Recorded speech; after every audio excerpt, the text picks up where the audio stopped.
இன்றைக்கி ரெண்டு முக்கியமான வழக்கு விசாரணைகள் நடந்தது. முதலாவது முன்னாள் ஜனாதிபதி ரணில் விக்ரமசிங்கோட செயலாளராக இருந்த சமன் ஏக்கநாயக்க விளக்கமறியலில் வைக்கப்பட்டிருந்தார்.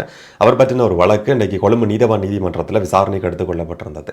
ரெண்டாவது அக்குறைகூட பிரதேசத்தில் பதிவான சட்டத்தரணியும் அவருடைய மனைவியும் சுட்டு கொலை செய்யப்பட்டது சம்பந்தமாக கைது செய்யப்பட்டிருக்கிற சந்தேக நபர்கள் கடுவல நீதிமன்றத்தில் முன்னிலைப்படுத்தப்பட்டிருக்கிறாங்க.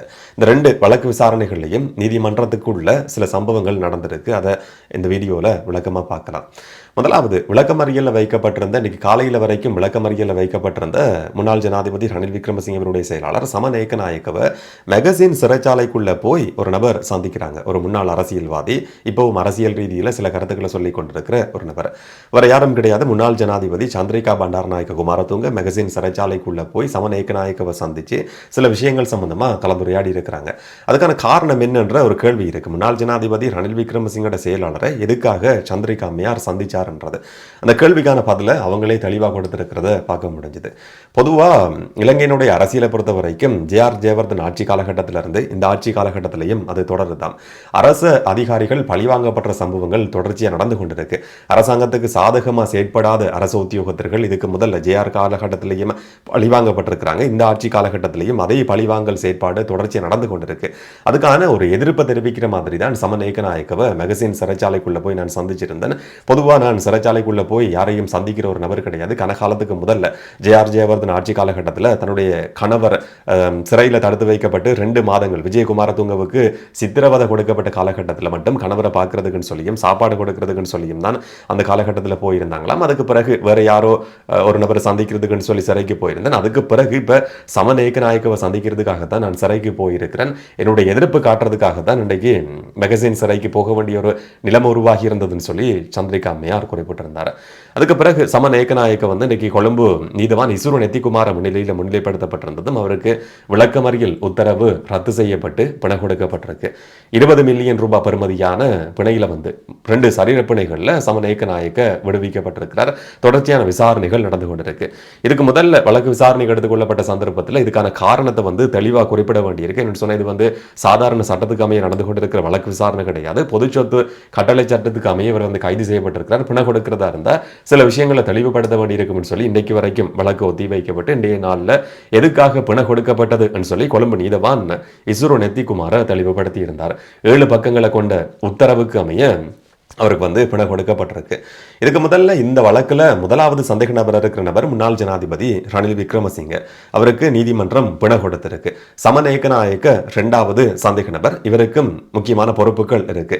முன்னாள் ஜனாதிபதி ரணில் விக்ரமசிங்கவினுடைய அந்த சர்ச்சைக்குரிய வெளிநாட்டு பயணம் உத்தியோகபூர்வமான பயணமா இல்லாட்டி தனிப்பட்ட பயணமா என்றதை உறுதிப்படுத்துறதுக்கு முதல்லையே முக்கியமான ஒரு பொறுப்பில் இருந்த சமன் ஏக்கநாயக்க எந்த அடிப்படையில் அதுக்கான நிதியை ஒதுக்கி இருக்க முடியும், அதுக்கான அனுமதியை கொடுத்திருக்க முடியும். இந்த வழக்கு விசாரணையை பார்க்குற நேரத்தில் இவர் குற்றம் இழைக்கிறத நோக்கமாக கொண்டு அதுக்கான அனுமதியை கொடுத்திருக்கிறார் என்ற மாதிரி தான் நீதிமன்றத்தினுடைய பார்வையில் இருக்குன்னு சொல்லி நீதிபதி இசுரு நெத்திக்குமார குறிப்பிட்டிருந்தார். ஆனாலும் ரணில் விக்ரமசிங்கவுக்கு பிணை கொடுக்கப்பட்டிருக்கு. கிட்டத்தட்ட உயிருக்கு போராடி கொண்டிருந்தார். சாகர நிலைமையில் இருந்தார். அவருடைய மருத்துவ அறிக்கைகள் நீதிமன்றத்தில் சமர்ப்பிக்கப்பட்டிருந்தது. நீதிமன்றத்தால் மருத்துவ அறிக்கைகள் கோரப்படாத நிலையிலேயும் விசேட மருத்துவ குழாமால அங்கீகரிக்கப்பட்ட ஒரு மருத்துவ அறிக்கை சமர்ப்பிக்கப்பட்டிருந்தது. ஆனால் அவருடைய உடல்நிலை சம்பந்தமான ஏற்றுக்கொள்ளக்கூடிய இல்லாட்டி அதுக்கான ஆதாரங்களோ சாட்சியங்களோ இல்லாத அடிப்படையிலையும் அவர் உயிருக்கு போராடி கொண்டிருக்கிறார் என்ற அடிப்படையில் அந்த மருத்துவ அறிக்கையை அடிப்படையாக கொண்டு அவருக்கு பிணை கொடுக்கப்பட்டிருந்தது. வெளிநாடு போறதுக்கான தடையும் ரணில் விக்ரமசிங்கவுக்கு பிறப்பிக்கப்படலை. அப்ப முதலாவது சந்தேக நபராக இருக்கிற ரணில் விக்ரமசிங்கவுக்கு பிணை கொடுக்க முடியுமா இருந்தால் 2வது சந்தேக நபராக இருக்கிற சமன் ஏக்கநாயக்கவுக்கும் பிணை கொடுக்க முடியும். சட்டத்தின் பார்வையில் எல்லாரும் சமமான நபர்கள் தான். அது ஜனாதிபதியாக இருந்தாலும் சரி, செயலாளராக இருந்தாலும் சரி, எல்லாருக்கும் சட்டம் சமமாக தான் பிரயோகிக்கப்படணும். அந்த அடிப்படையில் சமன் ஏக்கநாயக்கவுக்கும் விளக்கமறியல் ரத்து செய்யப்பட்டு பிணை கொடுக்க முடியும். வெளிநாடு போறதுக்கும் எந்த விதமான பிரச்சனையும் கிடையாது. ரணில் விக்ரமசிங்கவுக்கும் வெளிநாடு போறதுக்கு தடை விதிக்கப்படலை. சமன் ஏக்கநாயக்கவுக்கும் தடை விதிக்க முடியாது. இதுக்கு முதல்ல அவருக்கு வெளிநாடு போறதுக்கு தடை விதிக்கப்பட்டிருந்தது. அந்த தடை உத்தரவு ரத்து செய்யப்படுது. அவர் வெளிநாட்டுக்கும் பயணம் செய்ய முடியும் சொல்லி இன்னைக்கு நீதிமன்றத்தால் அறிவிக்கப்பட்டிருக்கு. சமன் ஏக்கநாயக்க இப்ப வெளியில் வந்திருக்கிறார். ஆனாலும் விசாரணைகள் நடந்து வருது. இந்த வழக்கு விசாரிக்கப்பட்ட சந்தர்ப்பத்தில் மேலதிக சொலிசிட்டர் ஜெனரல் திலீப் பீரிஸ் வந்து வழக்கினுடைய முன்னேற்றம் சம்பந்தமான சில விஷயங்களை குறிப்பிட்டிருந்தார். இந்த வழக்கில் வந்து ஒரு முக்கியமான நபராக இருக்கிற ரணில் விக்ரமசிங்கவினுடைய மனைவி மைத்ரி விக்ரமசிங்கட்டையும் சாட்சியம் பதிவு செய்யப்பட இருக்கு. நிதிக்கூட்ட விசாரணை பிரிவுக்கு கூப்பிடப்பட்டிருக்கிறாங்க. 20ஆம் தேதி வெள்ளிக்கிழமை இலங்கையை பொறுத்த வரைக்கும் சில சம்பவங்கள் பொதுவாக வெள்ளிக்கிழமைன்னு சொன்னால் இலங்கையில் சம்பவங்கள் நடக்கிற நாள் தான் வெள்ளிக்கிழமைன்றது. ஆனால் வெள்ளிக்கிழமை மைத்ரி விக்ரமசிங்கவும் சாட்சியம் பதிவு செய்யறதுக்குன்னு சொல்லி விசாரணைக்குன்னு சொல்லி கூப்பிடப்பட்டிருக்கிறாங்க. கொள்ளுப்பட்டி போலீஸ் நிலையத்தால் அதை பற்றி அவங்களுக்கு அறிவிக்கப்பட்டிருக்கின்ற மாதிரியும் இன்றைக்கு திலீப் பீரிஸ் வந்து நீதிமன்றத்தில் குறிப்பிட்டிருந்தார். வெள்ளிக்கிழமை என்ன நடக்கும் என்றதை நாங்கள் பொறுத்திருந்து பார்ப்போம். அப்படியா இருந்தாலும் ரணில் விக்ரமசிங்கவினுடைய மனைவியும் விசாரணைக்கு கூப்பிடப்பட்டிருக்கிறாங்கன்றது இன்னைக்கு நீதிமன்ற வழக்கு விசாரணையிலையும் சொல்லப்பட்டிருந்தது. இந்த வழக்கினுடைய முன்னேற்றத்தை பொறுத்த வரைக்கும் வெளியில வந்து நிறைய கருத்துக்கள் பரவி கொண்டிருக்கு என்ற மாதிரி திலீப் பீரிஸ் குறிப்பிட்டிருந்தார். இப்ப சிஐடி வந்து ஒரு விசாரணையை நடத்தி இருக்கு. இதுக்கு முதல்ல நீதிமன்றம் சொன்ன மாதிரி வொல்வர்ஹாம்ப்டன் யூனிவர்சிட்டியினுடைய பதில் என்றது இந்த வழக்கு விசாரணையில முக்கியமானது. அதுக்கான பதிலை பெற்றுக்கொள்றதுக்கு சிஐடி நடவடிக்கை எடுக்கணும்னு சொல்லி நீதிமன்றம் உத்தரவு பிறப்பிச்சிருந்தது. நீதிமன்றத்தினுடைய உத்தரவுக்கு அமைய சிஐடி வந்து வொல்வர்ஹாம்ப்டன் யூனிவர்சிட்டிட்ட சில விஷயங்களை கேட்டு ஒரு கடிதம் அனுப்பி வச்சிருக்கு. அந்த கடிதத்துக்கான பதில் இதுவரைக்கும் கிடைக்காத ஒரு பின்புலத்தில் வெளியில வந்து நிறைய கருத்துக்கள் சமூகத்தில் பரவி கொண்டிருக்கு. குறிப்பாக நேற்றைய நாளில் சோசியல் மீடியாலையும் நிறைய இடங்களில் பார்க்க முடிஞ்சது. வொல்வர்ஹாம்ப்டன் யூனிவர்சிட்டி ஒரு பதில் அனுப்பி இருக்கு. அந்த பதிலுக்கு அமைய உத்தியோகபூர்வமான பயணம்னு சொல்லி இது குறிப்பிடப்பட்டிருக்கின்ற மாதிரி முன்னாள் ஜனாதிபதி ரணில் விக்ரமசிங்கவினுடைய ஆதரவாளர்கள் அதை பகிர்ந்து கொண்டாடினது நேற்றைய நாளில் பார்க்க முடிஞ்சது. அதை பற்றி இன்னைக்கு மேலதிக சொலிசிட்டர் ஜெனரல் திலீப் பீரிஸ் நீதிமன்றத்தில் குறிப்பிட்டிருந்தார். பதில் இதுவரைக்கும் கிடைக்காத ஒரு பின்புலத்தில் பதில் கிடைச்சிருக்கின்ற மாதிரி பிழையான ஒரு தகவல் சமூகத்தில் பரப்பப்பட்டு வருது.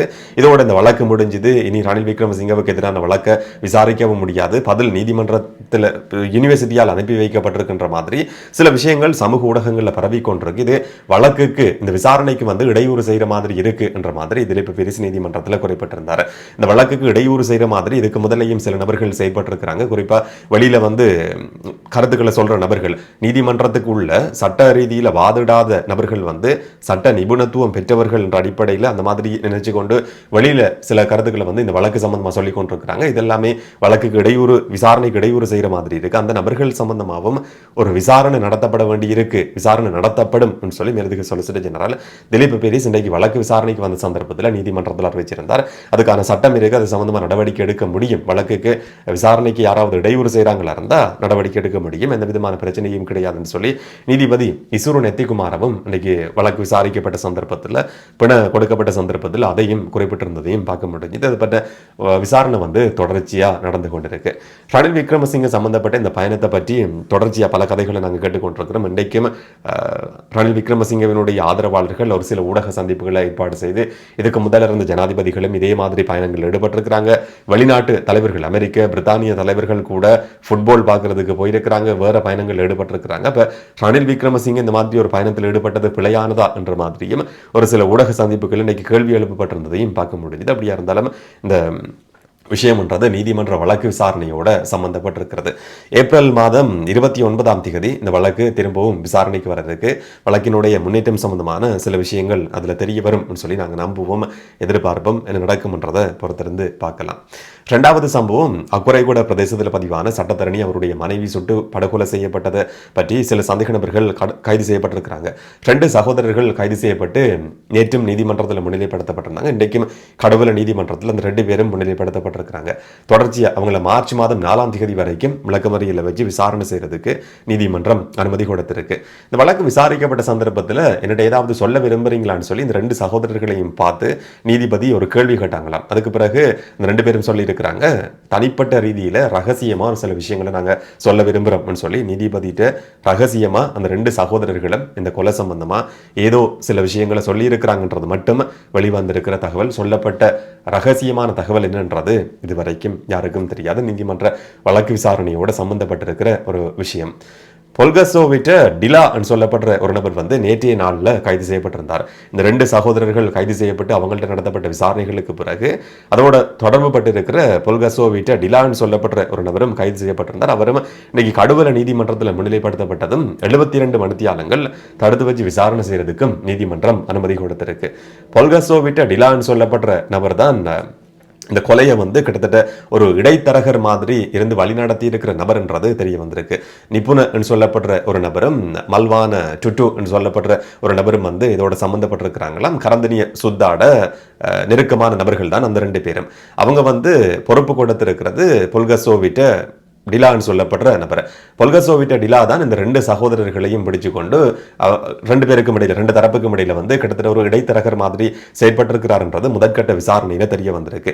இந்த கொலைக்கு பின்னால் இருக்கிறது கரந்தனிய சுத்தாதான் என்றது அவற்றை நடத்தப்பட்ட விசாரணைகளையும் தெரிய வந்திருக்கின்ற மாதிரியும் செய்திகள் வெளிவந்திருந்தது. இப்போ அவரையும் 72 மணித்தியாலங்கள் தடுத்து வச்சு விசாரணை செய்யறதுக்கும் அனுமதி கொடுக்கப்பட்டிருக்கு. நீதிமன்றம் அதுக்கான அனுமதியை கொடுத்திருக்கு. ஆனால் அந்த கொலையோட நேரடியாக தொடர்பு பட்டிருக்கிற துப்பாக்கிதாரிகள் யாரும் இதுவரைக்கும் கைது செய்யப்படல. இந்த டிலான்னு சொல்லப்படுற நபர் வந்து ஒரு துப்பாக்கிதாரியை இதுக்கு முதல்ல சந்திச்சிருக்கிறார்.